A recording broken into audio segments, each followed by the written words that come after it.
안녕하세요. 오늘도 사연살롱을 찾아주셔서 감사합니다. 저는 경기도 용인에 사는 30대 중반의 여성이에요. 6개월 전까지만 해도 지금쯤 제가 결혼하고 신혼생활을 하고 있을 꿈에 부풀어 있었는데요. 남친 본가에 인사를 간 후에 자기 아들만 최고고 저한테 함부로 하는 남친 어머니 때문에 남친한테 바로 파혼을 통보했네요. 즉흥적으로 결정했던 결혼이 아니고 저나 남친이나 나름 진지하게 고민하고 서로가 끝까지 연을 맺자고 했었기에 남친은 제가 파혼하자고 했을 때 자기 엄마를 안 보고 살겠다고 강하게 나왔지만 순한 남친이 안 보고 사는 거는 고사하고 자기 엄마와 제 사이에서 어쩔 줄 몰라 할 게 너무 보이더군요. 그리고 아무리 당사자들끼리의 인생이라지만 결혼을 했다고 어떻게 부모와 자식이 안 보고 살 수 있겠어요. 이런 거 저런 거 다 고려해서 저는 파혼을 결정했어요. 이렇게 좋은 일이 아니라는 건 알았지만 어쩔 수 없는 선택이고 인생의 다음 스텝으로 나갈 수 있는 힘이 길러지기도 하는 것 같아요. 그런데 정말 웃기는 게 뭔지 아세요? 제가 생각보다 경제적 여유가 있다는 걸 알게 된 남친 어머니가 나중에 저를 다시 찾아왔다는 거예요. 그때 제가 진짜 시원하게 한 방 먹이고 확실히 정리했네요. 그럼 지금부터 제 이야기 시작해 볼게요. 저는 어릴 때 부모님이 이혼하셔서 엄마와 함께 살았는데요. 엄마마저 중학교 3학년 때 돌아가셔서 졸지에 고아가 되어버렸어요. 아빠는 어디 계신지 연락처를 알 수 없어서 찾지 못했고요. 이모나 외삼촌도 사정이 좋지 못했던 터라 저는 사춘기 나이에 보육시설에 들어가서 약 3년간을 부모 없는 아이들과 지냈어요. 이렇게 말하면 제가 남의 불행으로 위로받는다고 못마땅하게 생각하실지 모르겠지만 보육시설에 들어가 보니 저보다 훨씬 어린 아이들도 부모가 없거나 있더라도 찾으러 오지 않는 걸 보며 어쩌면 저는 이만큼 클 때까지 엄마하고 같이 지낼 수 있는 게 행운일 수도 있겠다는 생각을 했어요. 사람이 사회에서 정해놓은 기준에서 벗어나면 그 기준에 있는 사람들 시선 때문에 상처를 많이 받게 되더군요. 엄마와 둘이 지낼 때도 아빠 없다는 걸 알까봐 남몰래 마음 졸이기도 했었는데 아무도 없는 건 정말 비교도 안 됐어요. 보육시설에 있는 아이들은 겉으로 밝아 보여도 마음에 다 상처가 있어서 그게 참 안 됐더라고요. 저는 자연스럽게 사람들 마음에 관심을 갖게 됐고 심리학과에 좋은 성적으로 들어갈 수 있었어요. 다행히도 보육시설을 후원해 주시는 어떤 분께서 대학에 들어간 아이들에게 장학금을 주셔서 그 덕도 봤고요. 학교 다니는 내내 아르바이트와 공부에만 매달리며 4년 내내 장학금을 받으며 다닌 저는 학과 특성상 대학원은 나와야 좋은 일자리를 얻을 수 있기에 대학원 진학을 결심했어요.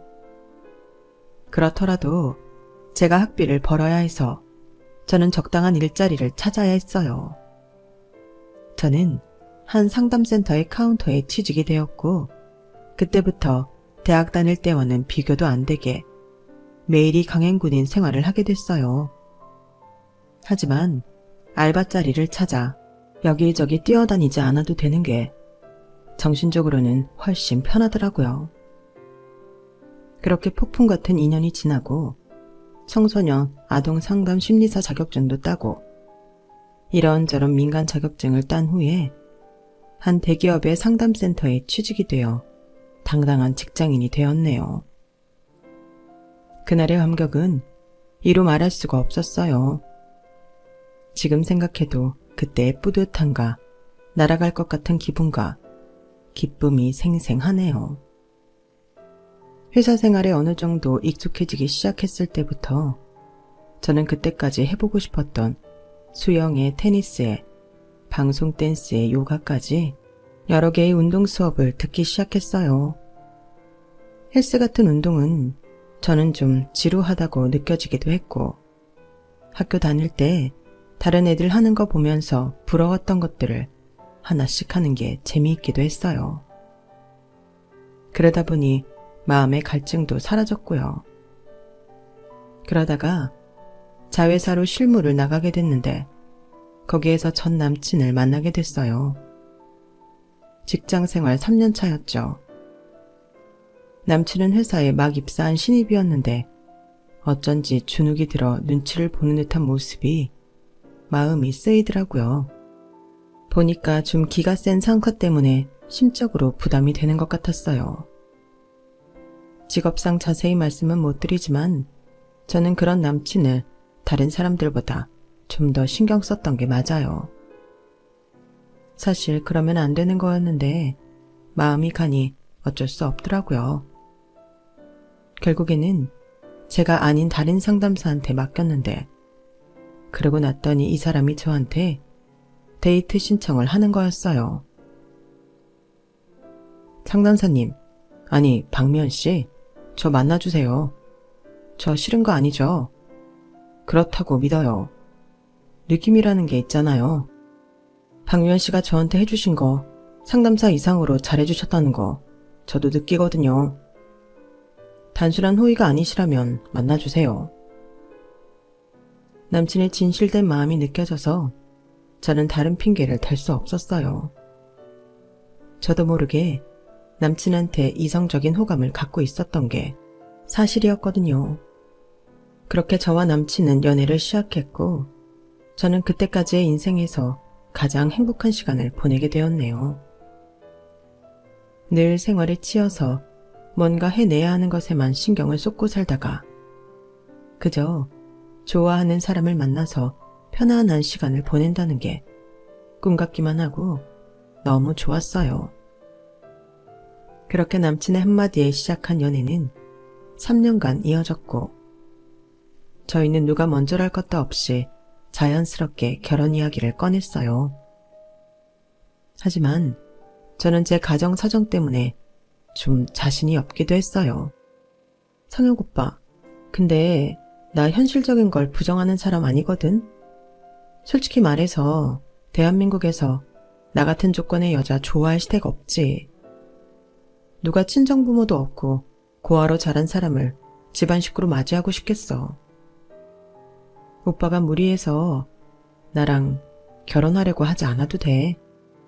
남친과 사귀고 1년이 지났을 무렵 저는 저의 가정사를 털어놓았고 남친은 그럼에도 대학원까지 나와서 당당히 대기업에 입사한 저를 굉장히 높게 봐주었어요. 오히려 더 멋있고 좋다면서요. 무슨 그런 말을 해. 나 무리하는 거 아니야. 물론 엄마가 뭐라고 하실지 걱정되기는 하지. 그렇다고 내가 좋다는 사람을 무조건 반대하실 분 아니야. 그래, 나 어디 가서도 환영받지 못할 거라는 거 아는데 그렇다고 언제까지 움츠리고 있을 수만은 없지. 부딪힐 건 부딪혀 봐야지. 서로 정드는 건 시간이 걸리기도 하는 거고. 그러다 보면 나의 장점을 봐주실 수도 있을 거야. 미연이 너 정도면 금방 장점 눈에 보일 테니 걱정하지 마. 남친도 아버지는 대학 때 돌아가셨다고 했는데 정말 어머니가 과보호를 하는 게 느껴졌어서 회사에서 그런 점들은 동료들이 불편해할 수 있다며 상담을 해줬었거든요. 남친도 엄마가 자기한테 다른 부모보다 극성이라는 건 알았지만 쉽게 고칠 수가 없어서 힘들어했어요. 그래도 저와 사귀면서 좀 외향적이 되었고 밝아진 부분도 있어서 저도 다행이라고 생각했는데 이렇게 외아들을 귀하게 생각하는 어머니를 만나러 갈 생각을 하니 많이 부담스럽긴 하더군요. 그리고 남친은 버는 돈도 남친 어머니가 더 많이 쓰고 자기 미래를 위한 자금도 많이 모으지 못했어요. 저는 청력 들었던 걸로 몇 년 전에 20평대 아파트에 들어가 있었지만 남친은 자기 앞으로 된 변변할 자산이란 게 없었어요. 적금 든 거랑 보험이랑 하면 1,000만 원 정도 되려나요? 그리고 저는 결혼 이야기가 오가기 전에 뜻하지 않게 재산이 생겼는데요. 바로 어릴 적 헤어졌던 아빠가 남겨주신 거였어요. 아빠가 돌아가시면서 제 앞으로 건물을 남겨주셨다며 변호사와 아빠의 딸이 저를 찾아왔었거든요. 처음에는 받지 않겠다고 했지만 저와는 이복자매인 여자분이 꼭 받아야 한다고 주장을 하더군요. 저나 엄마도 아빠한테 딸이 있다는 거 알았어요.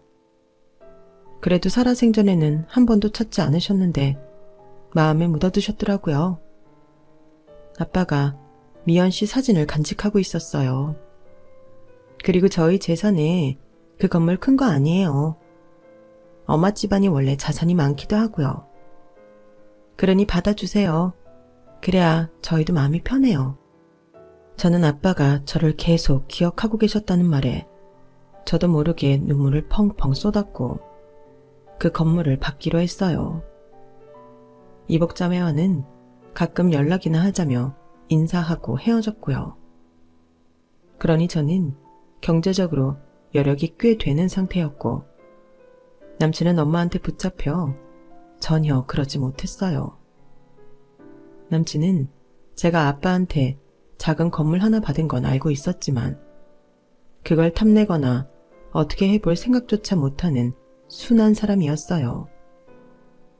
남친 어머니만 어떻게 잘 넘어가면 결혼이 그저 꿈만은 아니라는 생각에 저도 마음이 부풀었었네요.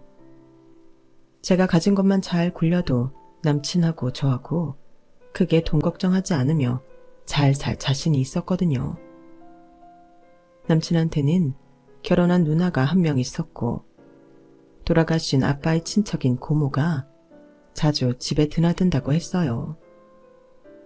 제가 남친 집에 인사하러 갔을 때에 누나는 없었지만 고모가 남친 어머니랑 같이 있더라고요.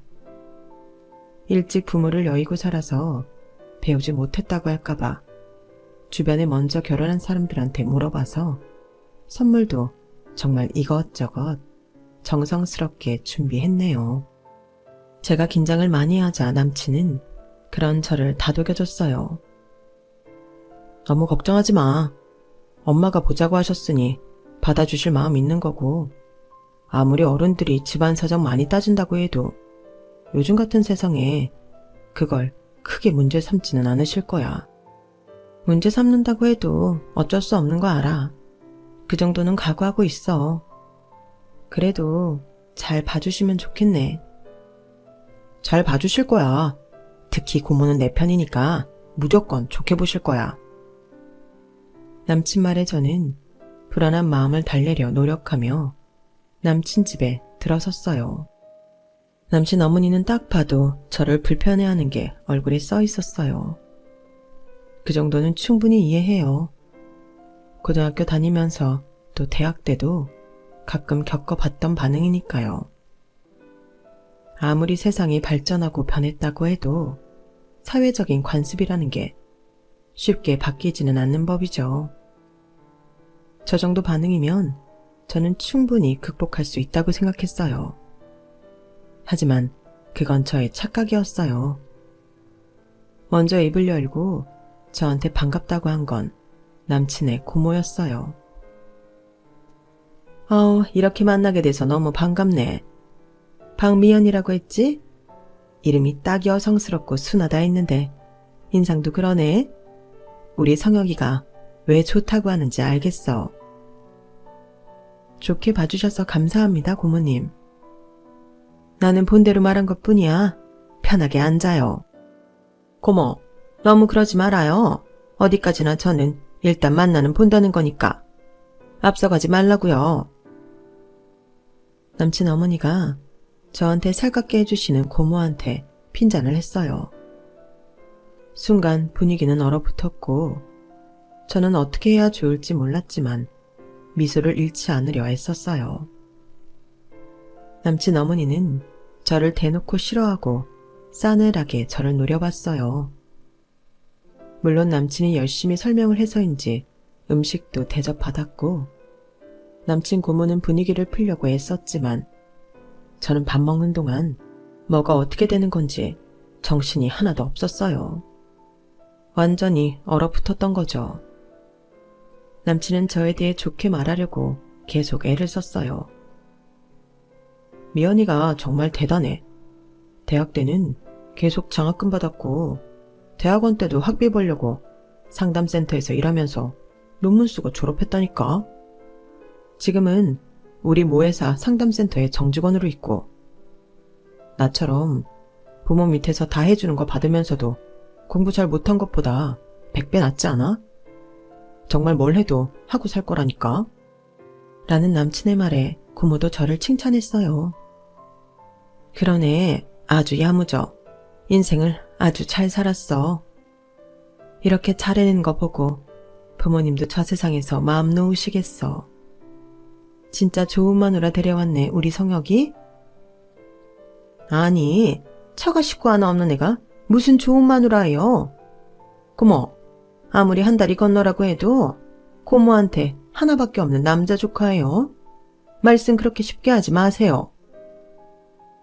남친 어머니가 쏘아붙이자 고모도 불편해했어요. 올케는 사람 불러다 놓고 이렇게 나한테 뭐라고만 하고 그래. 올케가 아무 말 안 하니 내가 하는 거잖아. 그럼 올케가 뭐라고 말 한마디라도 던지던지. 그러자 남친 어머니는 저를 대놓고 무시하고 남친한테 이랬어요. 성혁아, 내가 오늘 중매 차에서는 친구들한테 알아봤는데 너 정도면 아주 괜찮은 여자들 줄 선다더라.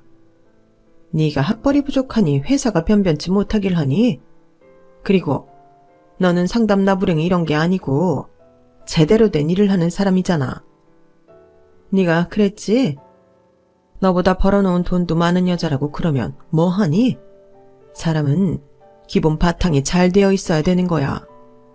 그런 게 가정에서 보고 자란 교양이라는 거다. 여자가 교양머리 없이 돈만 벌 줄 알면 남자고 집안 어른이고 다 무시하고 자기만 잘난 줄 알아. 내가 그런 애들 한두 번 본 줄 알아? 네가 왜 저런 애가 좋다면서 결혼하겠다는 건지 도통 이해가 안 된다. 쟤보다 조건 좋으면서도 돈 잘 버는 애들 쌓였어. 남친은 제 눈치를 보며 어쩔 줄 몰라 쩔쩔맸고 저 역시 이런 식으로 무시당할 거라고는 생각 못해서인지 열이 확 오르더군요. 남친 어머니는 계속 남친만 보며 말했어요. 쟤 연락하고 사는 친척도 없어? 그런 건 알아봤어? 남친은 대답을 못했고 제가 말하려고 하자 남친 어머니는 손사래를 치며 다시 말을 이어갔어요.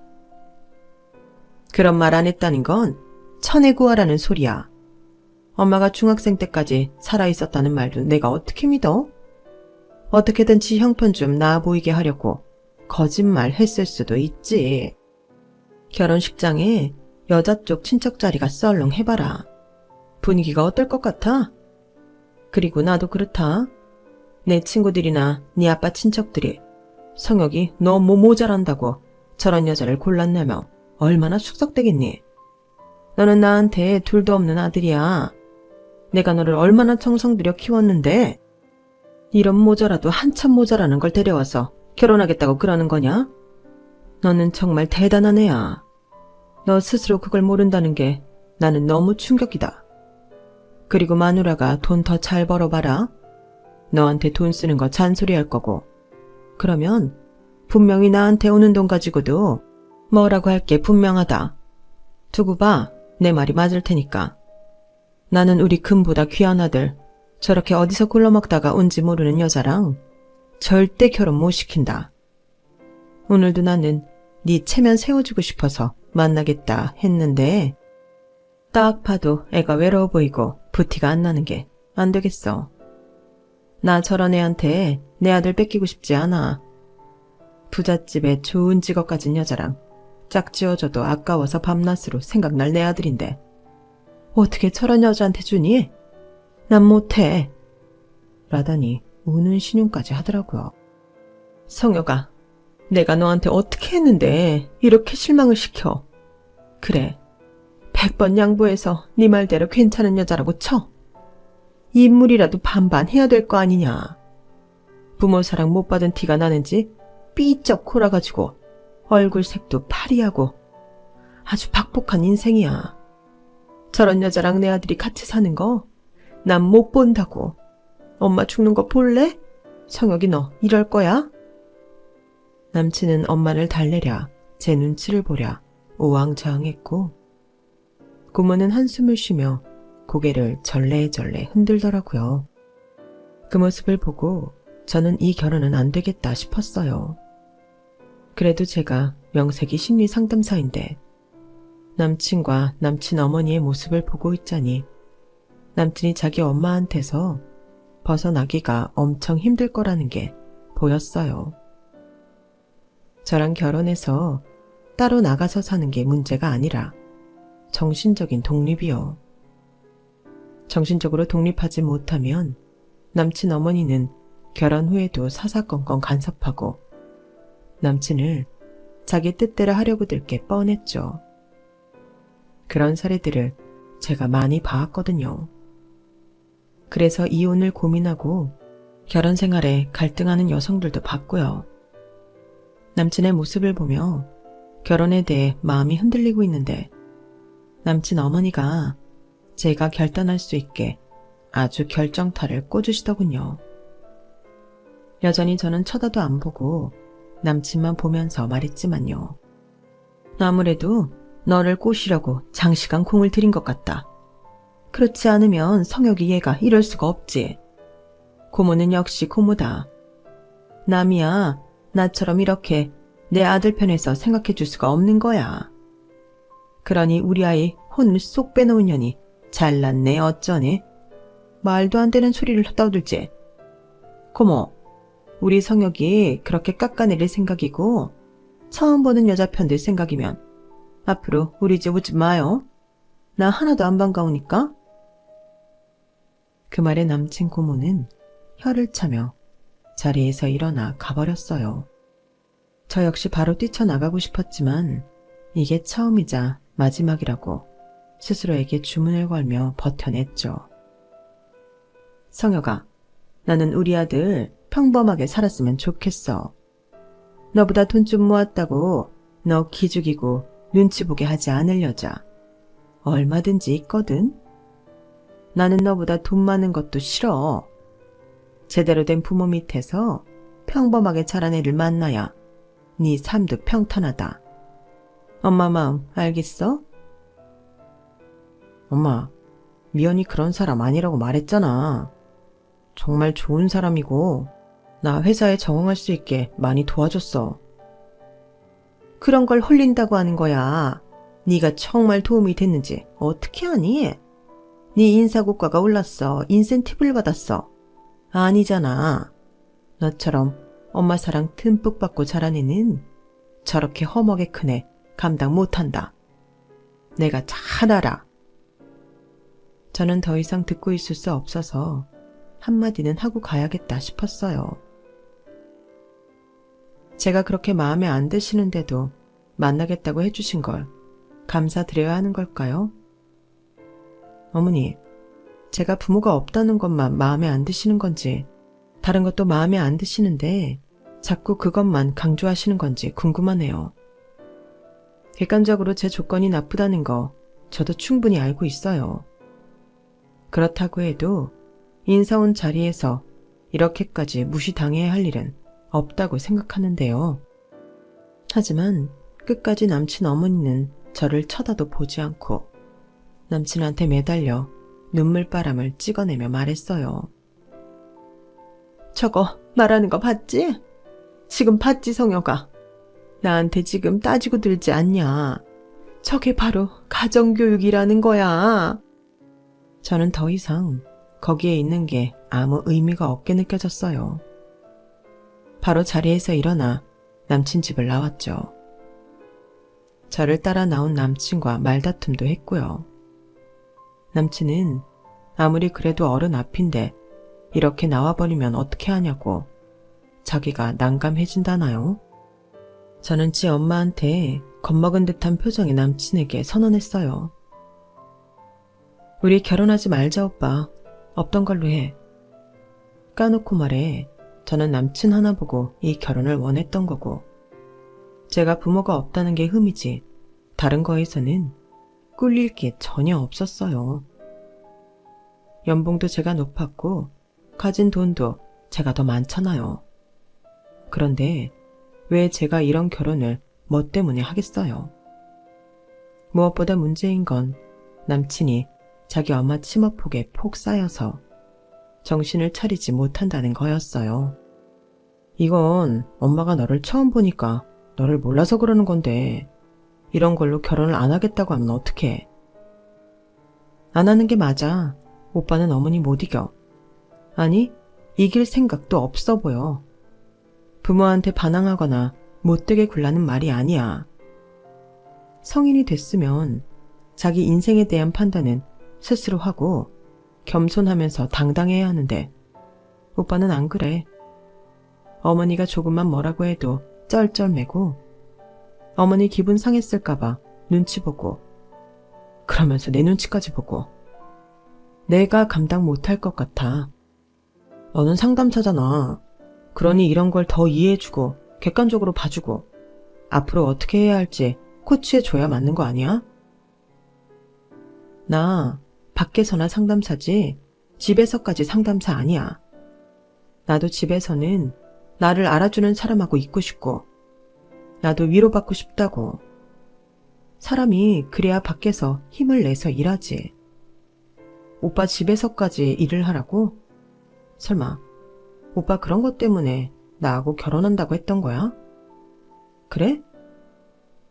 아니, 꼭 그렇다기보다 너라면 언제든 곤란한 일도 잘 이겨내고 나 힘들 때도 잘 들어주고 어떻게 해야 할지도 알려줄 것 같았고 엄마가 뭐라고 해도 괜찮을 줄 알았지. 그게 그거지. 나를 집안의 상담사로 고용하려고 한 거지. 고용은 무슨 고용이야. 그런 거 아니야. 아무튼 오늘은 미안하다. 나도 할 말이 없네. 그냥 결혼 안 하기로 하면 미안할 것도 없어. 미연아, 결혼 안 하자고만은 하지 마. 오빠는 홀로서기를 해야 돼. 결국 엄마를 떠나면 나한테 기대려고 나랑 결혼하겠다고 한 거야. 오빠도 잘 생각해봐.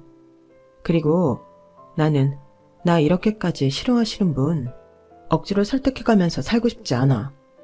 아까도 말했듯이 나도 집에서는 편하게 살고 동등하게 대접받고 위로도 받고 쉬고 싶다고. 이 결혼 무효야. 그날 이후로도 남친은 저한테 전화도 하고 속된 말로 많이 질척거렸어요. 정말 저를 좋아하는 마음도 있었겠지만 진짜 속내를 말하는데 많이 실망이 되더군요. 네가 없으니까 불안해.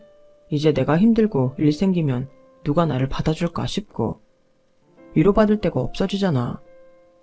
엄마도 나를 너무 힘들게 할 때가 있는데 그럼 난 이제 누구한테 가서 하소연을 하겠어. 나는 미연이 네가 필요해. 남친은 저를 자기 전담 상담사라고 생각하는 게 분명했어요. 그래서 단칼에 자르고 정신 차리라고 했네요. 어차피 저는 본사로 돌아온 지 꽤 됐기 때문에 회사에서는 더 이상 만날 일이 없었어요.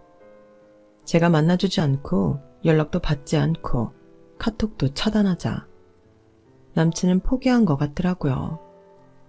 그런데 한 달쯤 지났을 때 모르는 번호로 전화가 왔는데 목소리를 들으니 바로 알겠더라고요. 남친 어머니였어요. 나 우리 성혁이랑 아가씨 결혼 때문에 만났으면 해. 저희 결혼 없던 걸로 하고 안 만난 지 한 달 넘었어요. 들으셨을 텐데요. 저는 결혼 안 하기로 했습니다. 나 때문이면 그럴 필요 없다는 말 하려고 전화한 거야. 안 그래도 성혁이가 연락처 안 알려주려는 거 간신히 알아냈는데 어른이 말하는 건 들어봐야 되지 않겠어? 일단 만나서 얘기하자꾸나. 저는 이제 와서 대체 무슨 말을 하려나 궁금하기도 했고 확실히 매듭을 짓기 위해서라도 만나기로 정했어요. 어쩌면 남친이 하도 징징거려서 연락한 걸 수도 있으니까요. 니네 결혼 안 한다고 성혁이한테 듣기는 했다. 근데 성혁이가 지나가는 말로 그러더라. 네 앞으로 건물이 있다고. 뭐 돌아가신 아빠가 너한테 남긴 거라며? 그게 중요한가요? 왜 물어보시는데요? 아니 너는 그런 말을 왜 안 한 거야? 나 말이야 니네 결혼 허락할 테니까 그 건물 우리 성혁이 이름으로 해다오. 어차피 결혼하면 네 돈이 성혁이 돈 아니니? 네 아파트 그 20몇 평 하는 그런 건 별 도움 안 되고 네가 갖고 있다는 건물이 동네도 그렇고 차건 크건 앞으로 꽤 가치가 있을 것 같다구나. 나 정말 큰 결심한 거다. 그러니까 그 건물 성혁이 이름으로 하고 결혼 준비 들어가라. 정말 기가 차서 말이 안 나오는 것도 정도가 있죠. 사람이 어떻게 저런 말을 뻔뻔하게 할 수 있나 이해가 안 되더라고요. 그래서 저는 냅다 이렇게 말했어요. 아드님 이름으로 하고 싶으시면 계약금부터 내세요. 여기서 이럴 게 아니라 부동산으로 가죠. 거기서 정식으로 계약서 쓰고 돈이 오가야 되지 않겠어요? 무슨 소리야? 우리 아들하고 결혼할 건데 계약서를 왜 써? 계약금은 또 뭐고? 너 말귀를 잘 못 알아듣는구나. 아줌마가 뭔가 착각하신 것 같은데요. 저 아드님하고 결혼 못해서 안 달라지도 않았고 그 결혼 꼭 해야겠다고 아드님 붙잡지도 않았어요. 근데 제가 왜 결혼해서 아빠가 저한테 남긴 건물을 넘겨야 돼요? 제가 부모님이 없어서요? 일가 친척이 없어서요? 저 아줌마처럼 이상한 사고방식 가진 사람하고 같은 식구 되기 싫어요. 아드님도 남한테 의존하는 성격이라 더는 만나지 않기로 한 거고요. 그러니까 아줌마가 한참 번지수 잘못 짚으셨으니까 건물 아드님 명의로 살 거 아니면 가보세요. 그리고 그 건물 아줌마 능력으로 못 살걸요? 건물 평수가 아줌마 생각하는 그런 규모가 아니거든요. 아줌마나 아줌마 아들 버는 것 갖고는 택도 없으니까 그렇게 아세요. 라고 말하고 자리에서 일어나자 남친 어머니는 갑자기 제 팔을 붙잡고 매달렸어요. 예, 네가 나한테 섭섭했을 거 안다. 근데 엄마라는 사람들은 그래. 내 자식 더 편한 데 보내고 싶지. 고생길 열리는 거 보고 싶겠니? 보아하니 네가 능력도 있고 그래도 돌아가신 아버지 딸이 찾아와 너한테 건물도 넘기고 했다는 거 보니 네가 그래도 복이 있구나 싶었다. 우리 성혁이랑 다시 잘해보면 안 되겠니? 저는 남친 어머니가 왜 그러는지 어느 정도 짐작은 갔어요. 왜냐하면 제가 남친 연락 안 받으니 남친이 저한테 SNS로 문자를 남겼는데 엄마가 소개해준 여자랑 잘 안 됐다고 했거든요. 그래서 저한테 위로받고 싶다고 했는데 저는 그냥 안 만나기로 했고 그 문자도 씹었어요. 남친 어머니는 좋은 자리를 놓치니 제가 아쉬워졌고 거기다가 제가 건물까지 있다고 하니 완전 군침이 돈 거죠. 왜 이러세요? 저보고 박복하다고 하지 않았어요?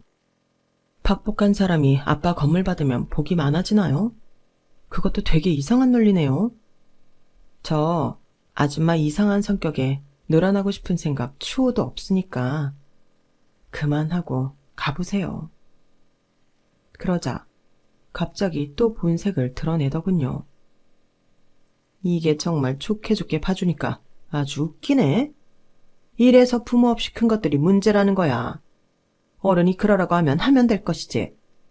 네가 어디 가서 우리 성혁이 같은 애 만날 수 있겠어? 못 만나죠. 어떻게 그렇게 의존 심하고 엄마 치마폭에 사야 쩔쩔매는 다 큰 남자를 만나겠어요. 저는 다시는 만나고 싶지 않아요. 그러니까 아줌마가 평생 끼고 살든지 알아서 하세요. 자기 돈 모아놓은 것도 1,000만 원 될까 말까 하면서 엄마한테 휘둘리는 남자를 어떤 여자가 좋다고 하겠어요?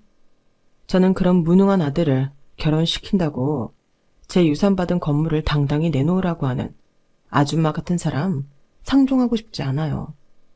한 번만 더 저한테 막말해봐요. 저 아줌마가 저한테 아들 가지고 혼인빙자 사기치려고 했다고 경찰에 신고해버릴 테니까 그런 줄 아세요.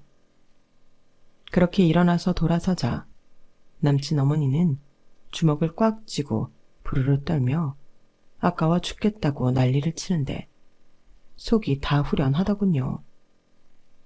남친은 뒤늦게 자기 엄마가 저한테 찾아와서 말도 안 되는 소리를 했다는 걸 알고 정식으로 사과했고 다시는 연락하거나 문자도 보내지 않겠다고 했어요.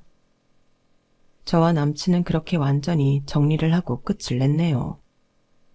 그런 폭풍 같은 시간을 보내고 나니 결혼과 인연에 대해서 다시 한번 생각해보게 되더라고요. 저도 혼자라는 것 때문에 외로워서 무조건 결혼하려고 했던 건 아닌지 저의 마음을 점검해 보기도 했고요. 제 나이가 좀 있어서 서두르고 싶은 마음도 있지만 그래도 차분히 사람을 만나고 신중하려고 해요. 남친하고는 그렇게 끝내기는 했지만 그래도 그 사람이 정신적으로 성장을 해서 엄마한테 끌려다니지 않고 자신의 인생을 살아가기를 바라고 있어요.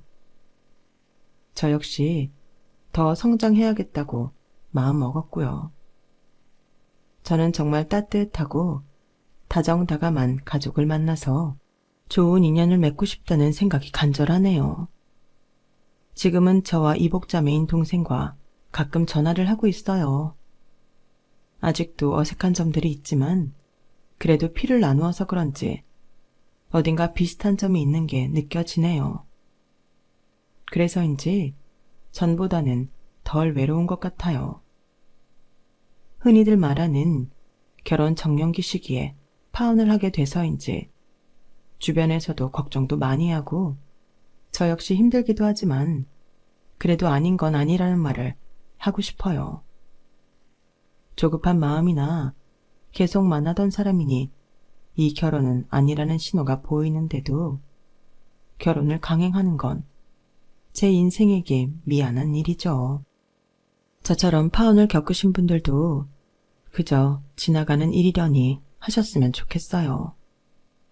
이게 인생의 큰 오점도 아니고 어떻게 보면 결혼했다가 이혼하는 것보다 나은 일일 수도 있잖아요. 그 사람과는 거기까지가 인연이었던 거다 하고 털어버리시길 바라요. 저도 그렇게 하고 있거든요. 쉽지 않았지만 차츰 마음도 편안해지고 미래도 다시 생각하게 되더라고요. 그런 말도 있잖아요. 똥차 가고 나면 벤츠 온다고요. 긍정적으로 생각하면 좋은 일이 생기는 건 분명합니다. 제 이야기는 여기까지예요. 긴 이야기 들어주셔서 모두 감사드려요. 항상 행복하시기를 바랍니다. 여러분, 사연 댓글에 응원과 현명한 조언 부탁드려요. 좋아요와 구독은 저에게 큰 힘이 됩니다. 오늘도 좋은 일 가득하세요.